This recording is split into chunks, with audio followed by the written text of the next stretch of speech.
Hello, everyone. Welcome to the fourth episode of the CISL Africa G20 podcast series. I am Sikho Luthango, the Senior Research Associate, and today we are joined by Bethan Charnley, who is a principal in Oliver Wyman's Government and Public Institutions practice. Her work focuses on delivering impact at the intersection of the public and private sector. Oliver Wyman are the Associate Knowledge Partner of the B20 Finance and Infrastructure Task Force and have supported the task force chair, Sim Chabalala, Group CEO of Standard Bank, to lead the development of the Finance and Infrastructure Task Force paper. Welcome, Bethany. Thank you so much. Thanks for having me. Today's podcast will cover the process in which the Finance and Infrastructure Task Force policy paper was developed, which is quite important to ensure that all business voices, in particular those from Africa, being the first African G20, are well incorporated. It will also cover questions around the role of blended finance and unpack how the policy paper sees the role of multilateral development banks. South Africa's Minister of Finance, Enoch Gondongwana, has already alluded to challenges with the Troika system and specifically the handover to the US, highlighting possible negative implications, particularly for climate finance. And so, amongst the issues that will be tackled by the podcast, will be also how to achieve continuity beyond the South African G20. But then again, welcome to the podcast. My first question to you is, what informed the prioritization of the three core recommendations in the paper: project timeline, expansion, capital access, and fund flow enhancement? These have been identified as essential pillars of the task force, and I'd just like you to give me a background of what informed the prioritization specifically. Yeah, absolutely. Very happy to share more of our experiences working on this. And really, I think what I'll start by saying is that the process of prioritization in this work, it really built upon the strong foundations that were laid by previous B20 finance and infrastructure groups, including Brazil last year.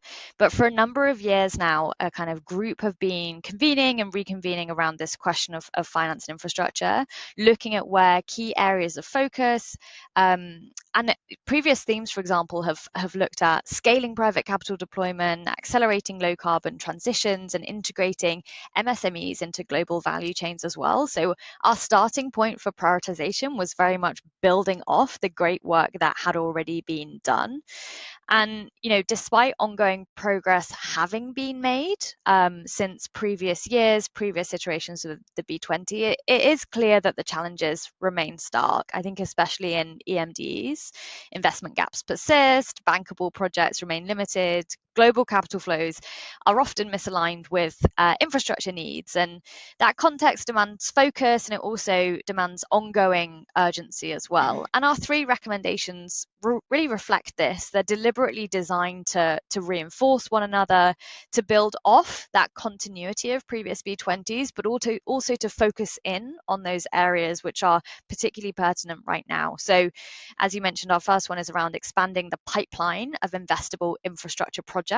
Without a strong pipeline, capital can't be effectively deployed. There's nothing to deploy it into. The second key recommendation is all around improving access to capital. So increasing the availability, diversity, and resilience of both public and private investment is really critical. And the third recommendation is around enhancing the flow of funds. So looking at reducing friction and strengthening the ecosystem between investors, infrastructure project developers, and the wider economy as well. And these ideas are interdependent and together hopefully form a coherent roadmap for really making progress on this agenda. So, as I mentioned, sort of building on those strong foundations of previous B20s, looking at what's relevant now, but fundamentally our process of prioritization was really about co-creating these recommendations and solutions with our we had over 150 global leaders in our finance and infrastructure task force. So the process of prioritization was also very much driven by reflections and perspectives across that group and distilling and synthesizing the priorities from the various, often quite diverse perspectives that were represented in the conversations that we had as a task force. And you mentioned emerging markets and developing Mm. economies, EMDs, and the report does emphasize on EMDs and Africa in particularly. How did the task force ensure that the voices and perspectives of these stakeholders were reflected in the final recommendations? Yeah, so this was a major priority for the work of our task force, and voices of stakeholders across EMDs absolutely were placed at the centre of our work. So you mentioned in your opening comments the task force was chaired by Sim Shabalala, who's the Group Chief Executive Officer of Standard Bank, the largest African bank by assets. So the work we were doing was under his leadership. We also had a number of co-chairs from across prominent African and EMD organisations like the Africa Finance Corporation, EcoNet, EB Capital, and we also received over 1,000 individual inputs from our 150 kind of global task force members, including a number of EMD institutions like the AFDB, Afreximbank, UNDP, and the World Bank as well. So really, the inputs were quite broad from both the task force leadership and the wider membership as well. And for those who've had a chance to look at the paper, you'll see the way in which those perspectives really shaped both the challenges but also the recommendations. So looking at addressing foreign exchange and credit risk barriers that often deter investments in EMD infrastructure. We use the paper as an opportunity to really spotlight solutions developed in emerging markets, such as Africa 50's work on de-risking, and also their eco-invest tools for hedging FX exposure, which was a project led out of Brazil. So we really thought, as much as it's very important, as you know, the work of the G20 and the B20, it needs to be globally relevant. That's core to the mission of the work. But Africa's G20 presidency also provides a strategic and a symbolic opportunity, right? And we saw that it was essential that the recommendations were able to speak directly to African and emerging market priorities while also remaining globally relevant as well. That sounds good. And beyond this, Bethan, several recommendations in the paper propose the expanding, rather the expansion or expanding the role of blended finance. How is this practically envisioned? Yeah, it's a great question. So we spent a lot of time working with the wider task force membership on blended finance and also looking at what we call in the paper public-private philanthropic partnerships as essential sort of mechanisms for mobilizing private capital and mitigating the financial risks that often deter private investors from investing in infrastructure projects, especially across emerging markets. Used well, we know that blended finance can lower overall project investment requirements by up to 25% globally, and as much as 40% in emerging markets as well. So used right, they can be a really critical tool. And in particular, the report identifies three key areas for expanding the use of blended finance. So the first one is all around actually just more effective use of the tools to de-risk infrastructure investments and attract more private capital. So being much more intentional about the types of projects that they're used on. The second is all around scaling up other financing mechanisms such as foreign currency hedging, first loss tranches, guarantees, and other kinds of risk transfer tools to address key investor concerns. And this point on scalability was really prominent in so many of the conversations that we had with the task force members. I think an overarching theme was, as a global community, we have been testing and innovating in the blended finance space for a number of decades now. What we really need to look to do is find ways to scale the impact. So we're not just seeing pockets of value, but actually systemic impact through the scaling of solutions. And the third area, which I thought was really innovative and quite sort of novel way of thinking about the challenge, was expanding the use of insurance mechanisms as part of the wider conversation that we're having on blended finance. So thinking about insurance solutions as a way of de-risking investments, boosting resilience, and giving private investors confidence, and potentially seeing insurance tools as a mechanism to use alongside other kinds of blended finance as well. And Bethan, the paper also grapples with multilateral development banks and their potential role. And Mm. can you just elaborate in terms of what role the paper envisions for MDBs, particularly in shifting from direct financing towards a more catalytic role? Yeah, thanks, Sikho. So absolutely, this is a core theme in the paper. It builds on Brazil's work last year, where there was a huge amount on MDBs, and we're also seeing really significant amounts of momentum globally within the policy space on this. So, for example, the G20 roadmap, I think it's called for Bigger, Better MDBs, which aligns closely to our recommendation. And within the report, we argue there's a need to evolve MDBs and development finance institution mandates more broadly in four key ways.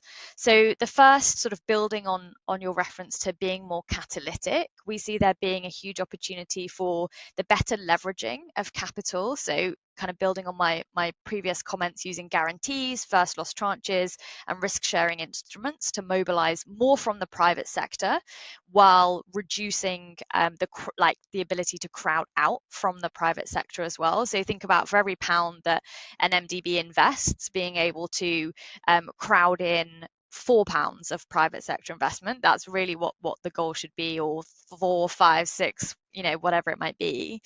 The second key kind of component of our recommendations was around greater collaboration and standardization. So I think often what we see is sort of great efforts from MDBs and development finance organizations, but a huge amount of value could come from co-developing or scaling replicable, again, blended finance solutions or other initiatives, and thinking about where that standardization could exist across different institutions. Another one of our recommendations was around more use of what we referred to as originate to distribute models. So the idea, for example, that MDBs, often they'll refinance projects, but might they look at implementing more early exit strategies, which allows them to recycle and deploy capital across new types of investment opportunities as a way of kind of increasing spreads, recycling capital, again, getting more impact from the kind of value of investment that they have. And the other final area that we cover in the paper as well is around supporting early stage project development, which we can come on to later, but was a really big theme of the conversation. And even when MDBs don't necessarily intend to finance a project directly, there's still a really critical role that they can play in kind of the project preparation, the technical preparation, the concession design, thinking about using the expertise that they maybe house in early de-risking to improve the bankability of the project long term. So across all of these changes, it's very clear no one size fits all, but there are some principles that we've outlined, and it feels like they're really pulling with a sort of a global trend towards trying to think differently about the impact that MDBs can have. And Bethan, you've already alluded to early stage project preparation, and the report references the Global Infrastructure Facility and similar platforms. What reforms are mostly urgently needed to scale up the effectiveness, especially in the context of early stage project preparation and in high risk geographies? Yeah, great question. So, for those that don't know, the Global Infrastructure Facility is actually a previous G20 initiative.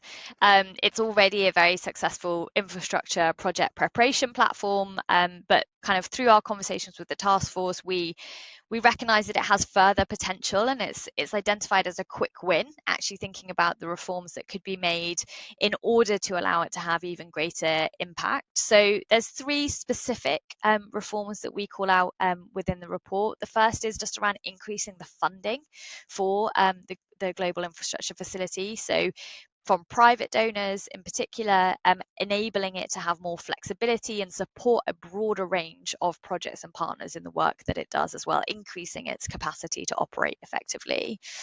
The second kind of specific improvement we call out is around allowing broader participation from technical experts. So not just MDBs, but also thinking about where you can bring in different kinds of advisors, establishing more of a pool of advisors, and bringing on the ground infrastructure experience into the overarching offer from the Global Infrastructure Facility could be really enhancing as well.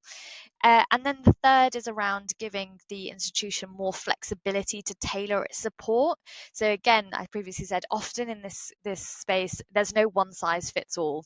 Infrastructure projects can be all shapes and sizes, and sometimes what they require, particularly from a kind of either technical expert or from a financing perspective, can look very different. So giving the facility more flexibility, we think would be really critical as well.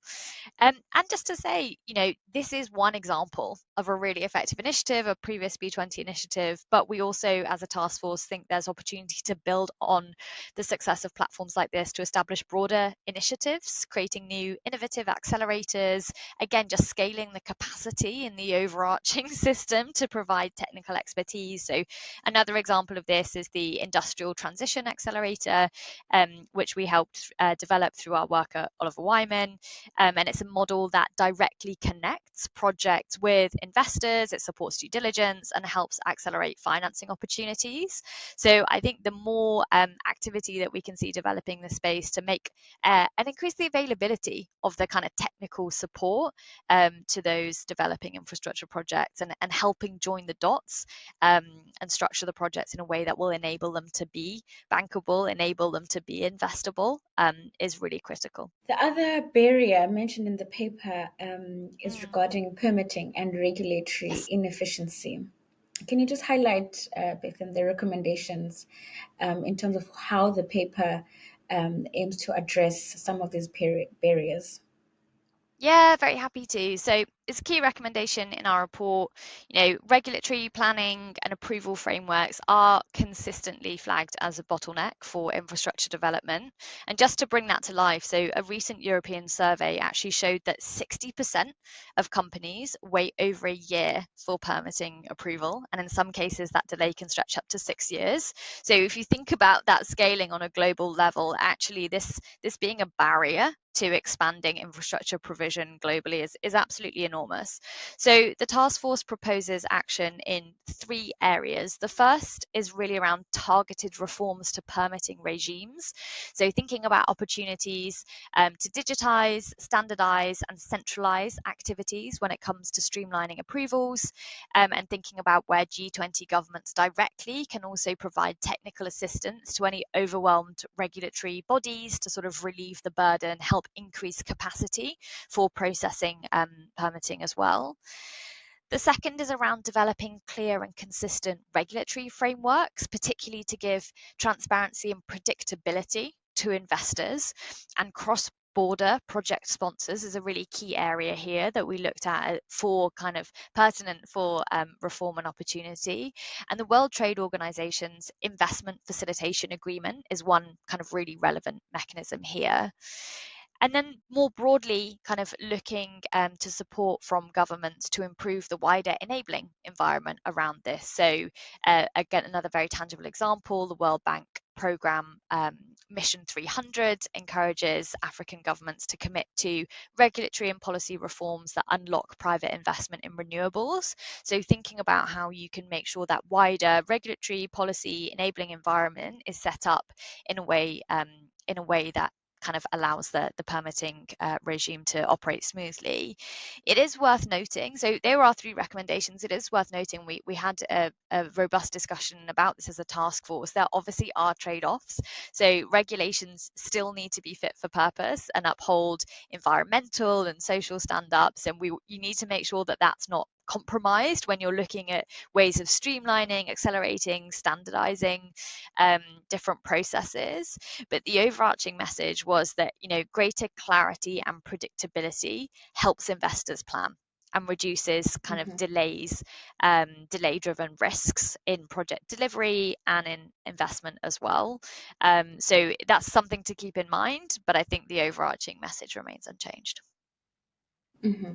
I think it's quite important, Bethan, that the paper does also grapple with the fact that environmental protections are still quite important in the process as well. This is quite important for sustainability, at least. And then looking ahead, Bethan, bringing us to our final question of the podcast. Looking ahead to the 2026 G20 presidency, what recommendations would you suggest for ensuring continuity and implementation of the task force's proposals? And are there any mechanisms that are being proposed to track uptake and progress, especially since we're having quite a bit of a complex geopolitical context? Yeah, so look, as I mentioned in some of my opening remarks, infrastructure policy reform is a multi-year journey. A number of the kind of topics, challenges, recommendations that we talk through in our paper are not new, and we've really looked to just build on them. And in the same way that we can say that looking backwards, it's going to be true looking forwards, right? We need to make sure there is a continuity in taking forward the recommendations in the paper, in the same way that we've aligned our recommendations with the work of Brazil and other predecessors as well. Through the mechanisms that are baked into the paper around the KPIs in particular, there is tracking, there continues to be tracking of progress at a macro level, noting there will always be challenge around measurement at that level. But we also explicitly link our recommendations in the paper to ongoing reforms across international financial institutions. And we've considered, not just across our task force, finance and infrastructure is one of many B20 task forces that are working to develop recommendations at the moment. And there's been a cross-task force dialogue about how to sustain momentum through to the US's G20 presidency next year. A key mechanism that we're utilising again across the B20 more broadly is what we're calling legacy initiatives. So these could be platforms, networks, tools that will be dedicated projects, dedicated initiatives that can carry forward the B20's work beyond each presidency and create that almost implementation capacity to drive forward priority recommendations that will form the legacy of the work that we do with the B20 this year. So these can really scale the impact of the recommendations and embed them into the G20's broader infrastructure agenda as well. So they're things that we're really excited to support moving forward. Amazing. So, Bethan, this brings us to the end of our podcast. Thank you so much for joining us. Thank you. It's been great to talk things through.